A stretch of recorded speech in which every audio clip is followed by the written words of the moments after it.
Non, merci. Ça, c'est le mot du jour de nothing personal. No merci. Nothing personal word of the day.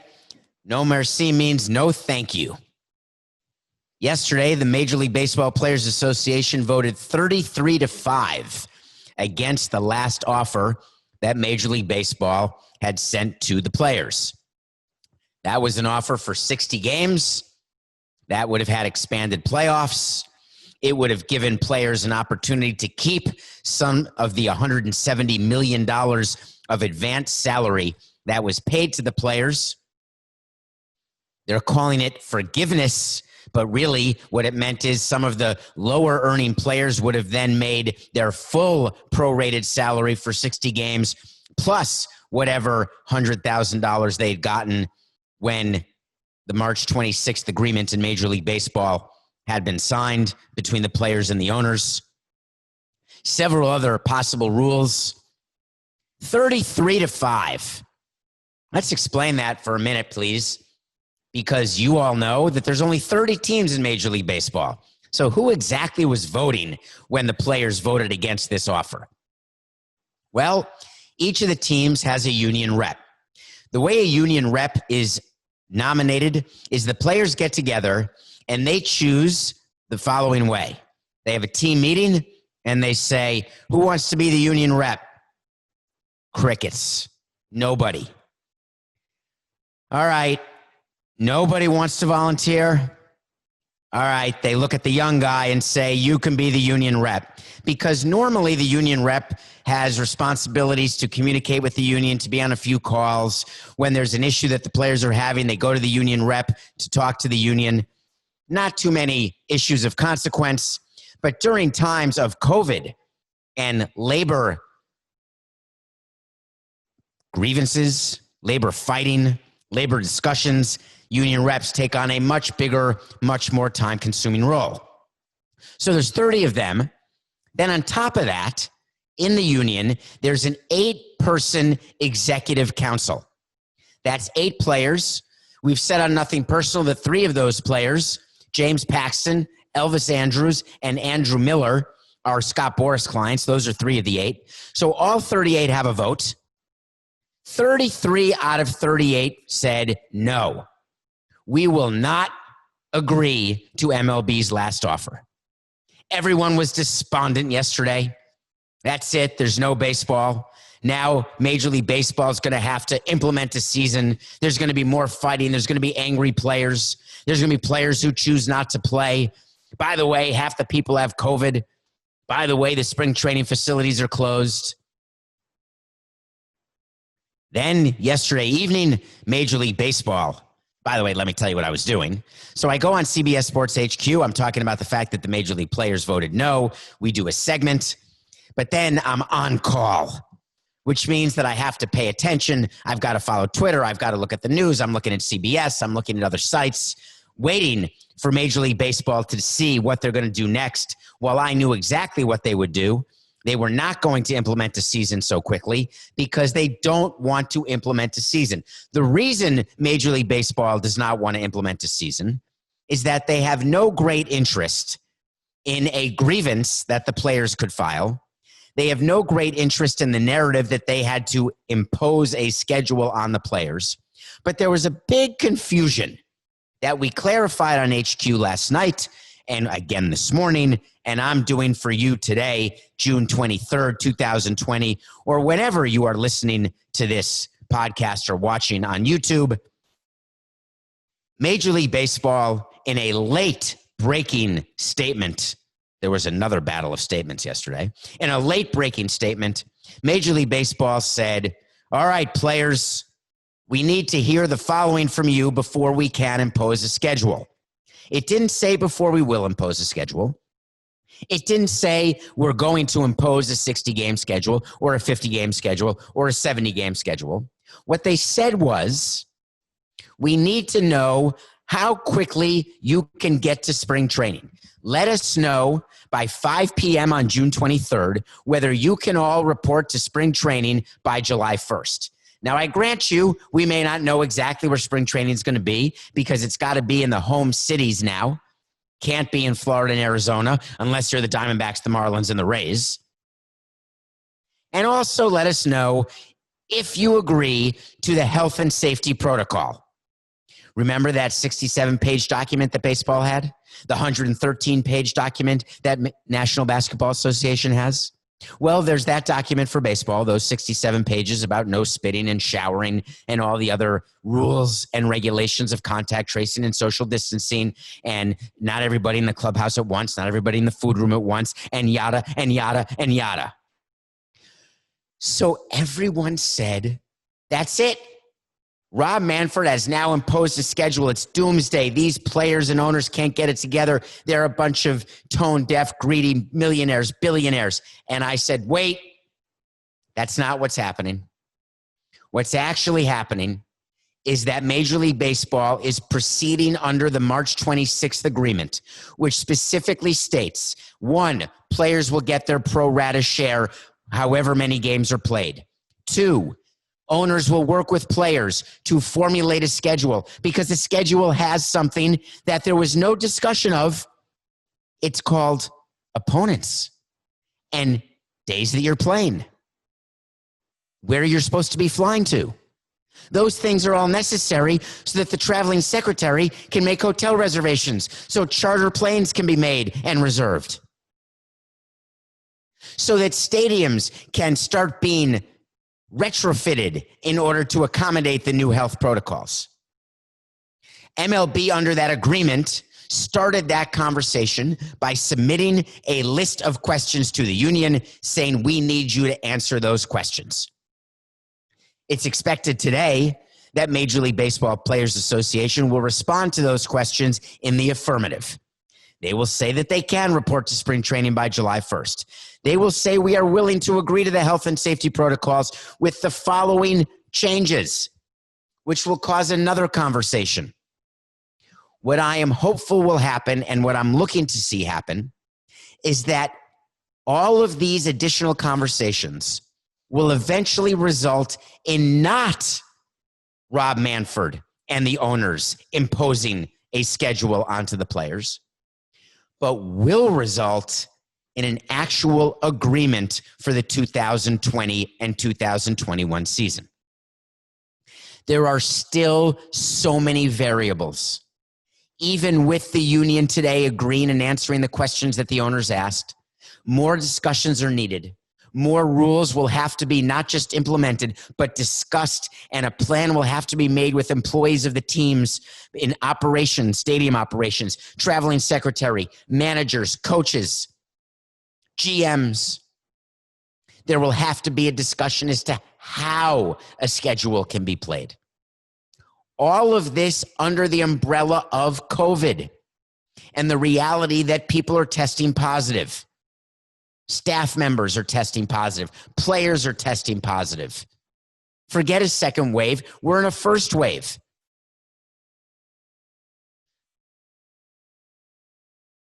What am I expecting today, tomorrow, the next day? I am sticking to what I've said from the beginning on Nothing Personal. An opening day around August 1st. Spring training around July 1st, July 4th, around Independence Day. And I am hoping that somehow we can again flatten the curve. Somehow we can again reduce hospitalizations, reduce positive tests. But I'm also hoping that players understand the responsibilities that they will have once a season starts. Because the worst nightmare, let me say it a better way so I'm not insensitive. The worst nightmare is people dying from COVID-19. The worst nightmare are people getting COVID-19 and having the potential for respiratory illness for the rest of their lives. Unknown side effects. That's the worst nightmare. The second worst nightmare is starting a season of however many games there are and not being able to finish. This is not a bubble situation where they're going right into the playoffs like the NBA or the NHL. This is the need for a full season lasting August, September, 2 full months of regular season games. Then the money month of October. the money month where the playoffs will be held. And it won't be expanded playoffs if there's an imposing of a schedule by Rob Manfred. There still could be expanded playoffs if there's an agreement with the players, which is what I'm hoping will happen. But expanding playoffs means maybe playing into November and keeping people safe and from testing positive. Will that even be possible? And if it does happen, how do we stop groups of players from testing positive? What will we do when a team cannot play? These are questions that still need to be answered. They will be answered. And boy, does my beard hope they're answered. Stay tuned today. Nothing Personal Word was a quick no merci by the players, a quick response from the owners, and what I'm hoping is a lot more parlaying. And I don't mean Parlaying, you gamblers out there. I mean Parlering, as in to speak. So you want to talk to Samson? Yes, you do. Here's cue the music, Coca. Dun dun dun dun dun dun dun dun dun dun dun dun dun dun dun. Although that's City Slickers. That's not Half-Baked. Anyway, so you want to talk to Samson is when you get into my Twitter at David P. Samson. I want to thank you, by the way, for subscribing to the YouTube channel. It's called Nothing Personal with David Samson. Please go on to Apple, rate and review this podcast. Ask a question in your review, and I'll deal with it at the end of a month mailbag pod. I appreciate your loyalty, however you are downloading, subscribing, and taking advantage of Nothing Personal. So you want to talk to Samson is a different segment where you go into Twitter at David P. Samson, you press follow, you tell your friends to follow and to subscribe to Nothing Personal, and then you ask a question. Some people are doing it on Instagram, David P. Samson. The question today: what impact will this labor dispute have on the 2021 negotiations for a CBA? It's a pretty simple question, but a very important one. It's being written about. It's being talked about. The collective bargaining agreement was signed in 2016, the most recent one. It expires at the end of 2021, December of 2021, which means that as of December of 2021, there is no collective bargaining agreement in place, which means there could be a strike, there could be a lockout, there could be an extension of the current agreement, forgetting this interim March agreement, or there could be negotiations that drag on. We'll have this same roller coaster of emotions. We'll have statements back and forth trying to curry your favor as fans. There'll be meetings with politicians because when there's an actual labor agreement, which this wasn't, by the way, it should be noted, this interim agreement that we're talking about that's going on right now was not an official collective bargaining agreement negotiation.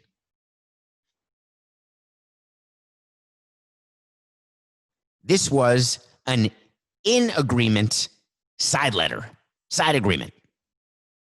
So what impact would this labor dispute have? In the real world of negotiating, all of the back and forth that goes on during the course of an agreement, and there's a lot of disagreements that happen in the middle of a collective bargaining agreement. There are grievances filed by each side against the other during the course of a collective bargaining agreement because of interpretations, differing interpretations of the collective bargaining agreement. It's all normal. It doesn't feel good, and I've been involved in a lot of grievances. It's a pain in the neck. There's a lot of paperwork. But that is standard operating procedure. People are saying, though, that the level of distrust and the level of vitriol would indicate that this will have some sort of ripple impact on the next negotiation. Everyone is sure of it. Well, on Nothing Personal, I'm here to tell you, it's just business. There is nothing personal going on between the union and the owners. There may not be a lot of love. There may not be a lot of respect, but what there is a lot of knowledge, a lot of intelligence, a lot of institutional understanding that when they start negotiating the new collective bargaining agreement, they've got to start fresh. They cannot let what has taken place now seep into it and go into that negotiation angry. Remember what Bill Murray said in Groundhog Day? Don't drive angry, because when you do, you are emotional. And if we've learned one thing on Nothing Personal, do not be emotional. It will not be helpful. Rob Manfred's not going to get fired. Tony Clark's not going to get fired. Dan Hallam's not going to get fired, the number 2 guy with the owners in the commissioner's office. Bruce Mayer's not going to get fired, the number 2 guy in the union. Scott Boras is still going to be around. Hardline owners who want a better agreement are still going to be in existence. Owners for peace are still going to be in existence. Players who want to play and get paid will still be in existence. And players who are willing to fight for future members of their union will still be in existence. The parts that have always been played will continue to be played. And I don't believe there will be any impact in the coming negotiation because of the current labor dispute. So you want to talk to Samson? You did, you have. You know who didn't talk to Samson? Dak Prescott. The quarterback for the Dallas Cowboys, he must have lost my cell number. He's been involved in a very contentious contract negotiation with Jerry Jones, the owner, with Jerry Jones, the general manager. They have a new coach in Mike McCarthy, who's waiting to see what's going to happen with Dak Prescott. He's due to become a free agent at the end of the 2020 season. And the Cowboys put a franchise tag on Dak Prescott, which means that if Dak Prescott would sign this franchise tender, he would be a member of the Dallas Cowboys for 2020, but after that, he would become an unrestricted free agent. People have been very upset that the Cowboys haven't signed him long-term. Well, Dak Prescott yesterday signed that franchise tender and will now get paid $31.4 million in 2020.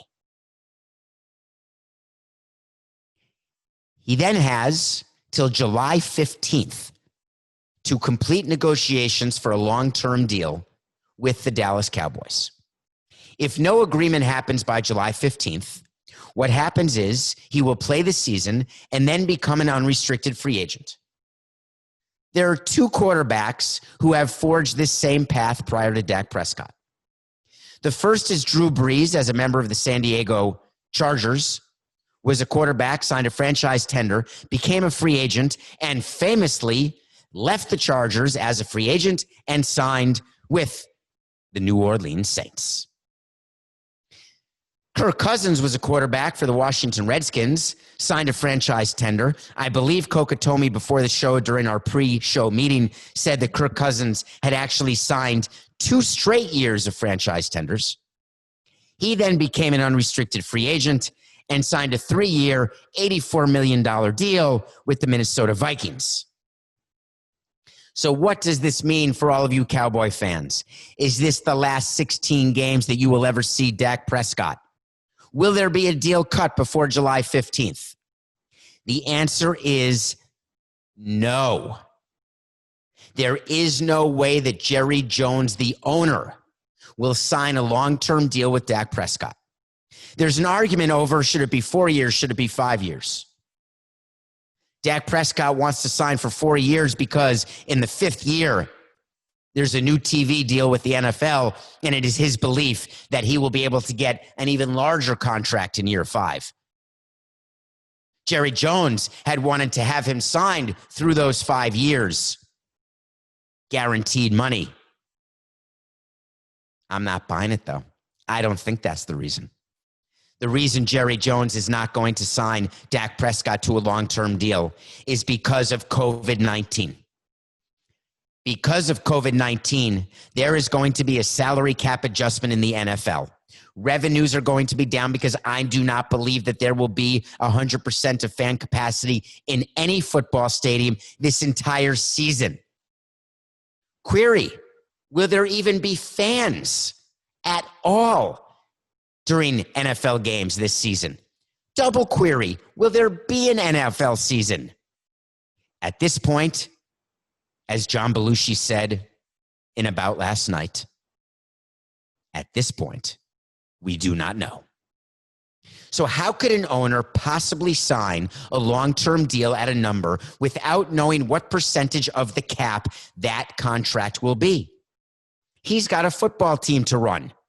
He's got to maneuver the organization within whatever that cap is. Now, Jerry Jones, the GM, may be saying to himself, you know what?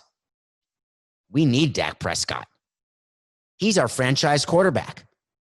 He's the one who can bring us to the promised land of the Super Bowl. Coco, correct me if I'm wrong. I do not believe the Cowboys have been in the Super Bowl in over 20 years, I want to say. That doesn't sound right. Is that possible? Is it possible the last playoff game the Cowboys won was early 2000s, but definitely no conference championship? I don't think they've been to an NFC conference championship in forever. You've got to maneuver the cap. So if you're a Cowboys fan, look for the following. Dak Prescott signed the tender. Dak Prescott will become an unrestricted free agent, and Dak Prescott will look for a long-term deal on another team. I don't think he's going to find it. And what will happen is that the Cowboys, trying to get to their first Super Bowl since 1995, will have a decision to make whether to overpay in a sea of economic uncertainty, or if they will take their chances with trying to find the next Dallas Cowboys quarterback. When we come back, we're going to talk about a movie that I watched the other day about a lawyer that some of you may not have heard of. But after this next segment, you will all know the story of Roy Cohn. Welcome back to Nothing Personal. I'm still watching movies every day, TV shows. It's a great way to relax. I review something for you every day on Nothing Personal. There was a documentary I watched earlier this week, although today's Tuesday, which means I watched it yesterday. It's called Bully, Coward, Victim: The Story of Roy Cohn. Roy Cohn is an attorney who became famous during the McCarthy-era hearings. McCarthy was a senator who basically put a list together of people who he felt were pro-communist, anti-American. He was after Hollywood writers, actors. He was after anybody who he felt was letting communism bleed into American society. Roy Cohn was by his side the entire time and became famous for being involved in what was a extremely unpleasant part of our history. Roy Cohn was a superstar lawyer, graduated law school at 20, used his association with McCarthy to become a famous prosecutor, and then after that, a famous attorney. His most famous case is that he is responsible for putting Julius and Ethel Rosenberg to death. Who are Julius and Ethel Rosenberg? If you don't know, I'd like to tell you. They were accused of being spies back in the Cold War, Russian spies. They were two Jewish Americans, husband and wife, who apparently, not apparently actually, they were charged with selling the secret to the atomic bomb to the Russians. The worst possible betrayal of your country. Forget being a spy, that's a betrayal to begin with. But selling the secrets to the atomic bomb to Russia, a nightmare. He convicted them, and they were sentenced to death, and they were murdered. Except there was one problem with that prosecution. Julius Rosenberg was a spy, but didn't give anything close to the formula for the atomic bomb to the Russians. His wife, Ethel Rosenberg, was not a spy at all. When you ask people today, they will all tell you that the Rosenbergs were incorrectly found guilty, incorrectly put to death, and Roy Cohn was in large part responsible. The documentary does not go into the role that Hoover played running the FBI. The documentary does not go into the sexuality of Hoover and the sexuality of Roy Cohn and any impact that could have had. Roy Cohn was gay. Roy Cohn ended up dying of AIDS. Roy Cohn ended up a defense attorney representing the founder, Steve Rebell of Studio 54, in a cocaine case. Had a laundry list of cases throughout his life. Very mysterious guy, though, personally. Very mysterious professionally. The story is one of tragedy for the Rosenbergs. It is one of melancholy for me about Roy Cohn and the fact that he had to hide his life. The fact that he had become such a political operative and that he used his intelligence in a way that did not and would not help our country move forward.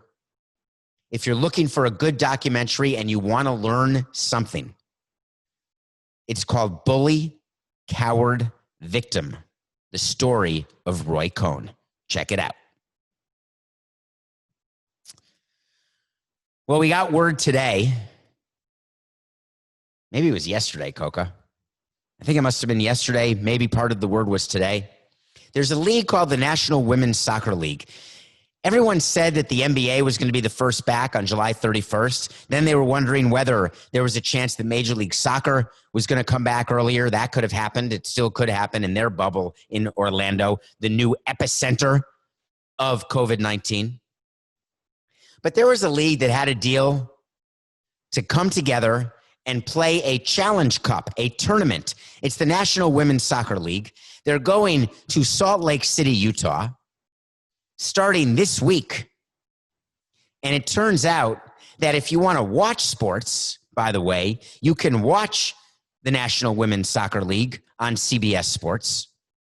I always love throwing a little bone to CBS. Thanks for the platform, CBS.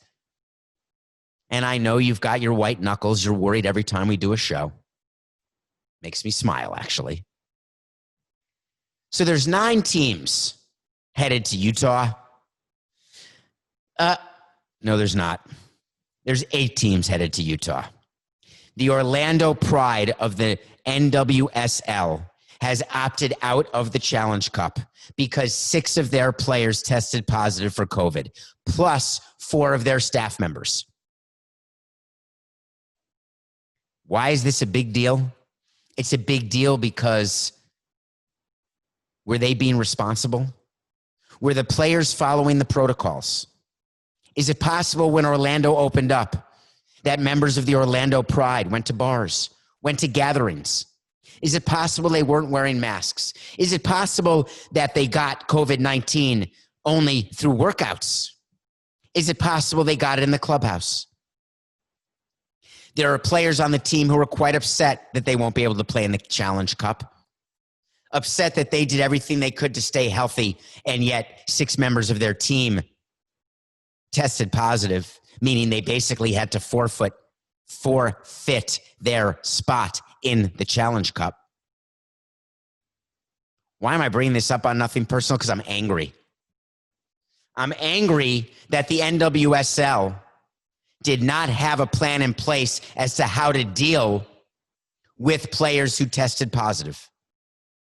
Angry because maybe they did have a plan in place, but that plan doesn't work at the end of the day. angry because of what this means for the NBA bubble, the NHL bubble, MLB's return to play plan that may be finalized today. Every league has made it crystal clear. They will only start if they know they can finish. They are not going to stop playing with a positive test. We have no evidence, no indication that there will be a team that will have one positive test. We know when you're in groups of people and someone is sick and you're in an enclosed space, even if they're asymptomatic but carrying COVID and testing positive for COVID. We know that other members of the party, of the team, of the traveling party are going to then test positive. We know the rules are there's going to be contact tracing. So if you're with a player who tests positive, you went out to dinner, you had room service in their room, you were next to them in the clubhouse, even though 6 feet away. You followed them into a shower or a bathroom. You took a ball that they threw and you touched it, and then by accident touched your nose or your lips or licked your fingers. There's not going to be one positive test on a team. And if the Women's Soccer League, the only solution to 6 positive tests was that they can no longer participate because it's not safe for them to travel, what's baseball going to do?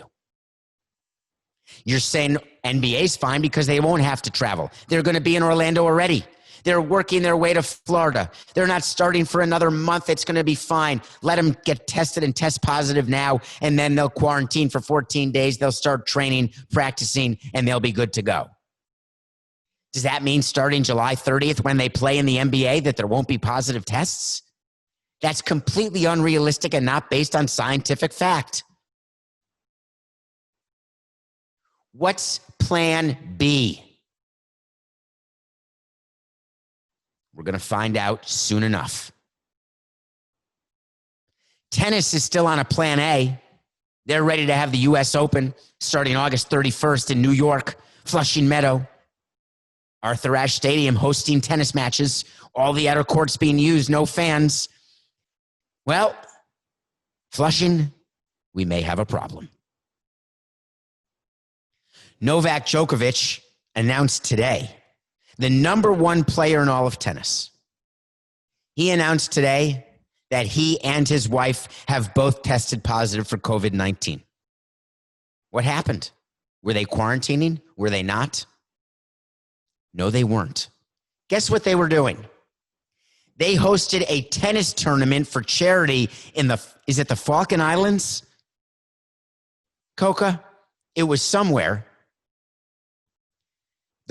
Why did I say the Falkland Islands? I meant the Balkan. Is it the Balkan Islands or just Balkan? Maybe it's just Balkan. I think it's the Balkan region. That's a region. Thank you, Matthew. I love what they were doing. They wanted a tournament. They were raising money for a charity. And guess what? They had health and safety protocols in place. And then guess what happened? Yeah, here's what happened. They tested positive. Forget the fact that there's a video of him dancing at a nightclub shirtless. Forget the fact that he may have been totally irresponsible and not followed the exact rules of health safety protocols. The reality is, who is going to? I've never met a player who's going to spend 3 days just in his room while their team is on the road in baseball. You think basketball players are going to do nothing but spend time in their rooms in the Orlando bubble? NGTH, not gonna to happen. I was going to say not going to happen. That'd be NGH. Not going to happen. There is a lesson for all sports here. Tennis, an individual sport. Like golf, except tennis is a little worse than golf because you're sharing the same tennis balls. In golf, you're only hitting your ball. Easier to social distance. And even golf had a positive test.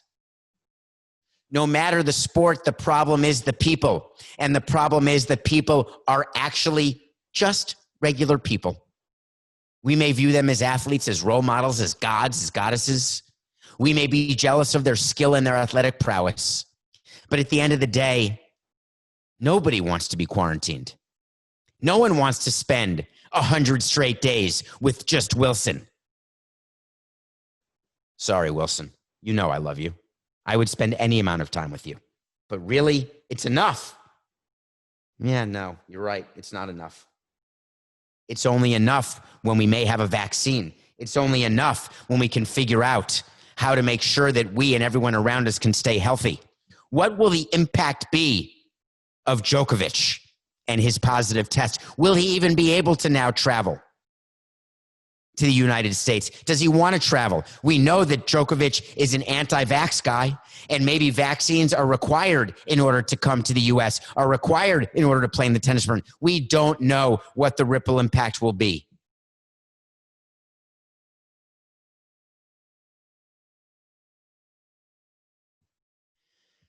The ripple impact of some of the social unrest is just starting. We had an opportunity on this show to talk about Marge Schott, the owner of the Cincinnati Reds. Talk about the fact that her name is on the baseball stadium at the University of Cincinnati. We've talked about what Yale and other schools are doing as they had committees to study renaming principles and to come out with an actual, basically, cheat sheet of how to decide what name, what buildings, what statues, what needs to be removed, what should be removed, what shouldn't be removed, what you should consider. We talked about the fact that players at the University of Cincinnati wanted Marge Schott's name off the stadium, and today it happened. You want to talk about progress? I'm not going to be cynical with you. I am not going to say to you that what changed about Marge Schott from 5 years ago to 4 years ago to 3 years ago to 2 years ago to 1 year ago to today. Because the answer is nothing. Marge Schott was an undeniable, racist, disgusting human being. She didn't get worse. She's dead. She didn't get better. She's dead. Why the board for the University of Cincinnati acted now? Should I be cynical? Should I be critical of them by asking what took so long? And the answer is no. I'm going to compliment them. I'm going to compliment them on realizing that doing a 180 is what this day and age and what this year is about. The possibility of righting wrongs. You can't change the past, but you can change the future. You can't change the way you were. You can change the way you are and the way you're going to be. If every university, if every individual changes starting today, am I idealistic? Am I unrealistic? Am I living in La La Land with Emma Stone and Ryan Gosling? Maybe. But what happens if this little pebble rolling down the hill of people understanding their racial biases, understanding the social injustices, the implicit and explicit racism that exists in our country and has for hundreds of years? What if today's the day?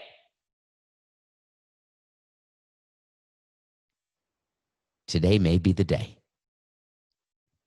I'll tell you what today is, though. Today, we did it, Coca. We've hit 100. Today is day 100 of the MLBeard Challenge. We promised to give away $1,000 a day for 100 days. We have spent 100 days choosing organizations, choosing foundations, choosing charities, trying to make a difference, trying to be the people who can help effectuate change, starting with us. What should be the charity and the organization for day 100? Coca and I were racking our brains.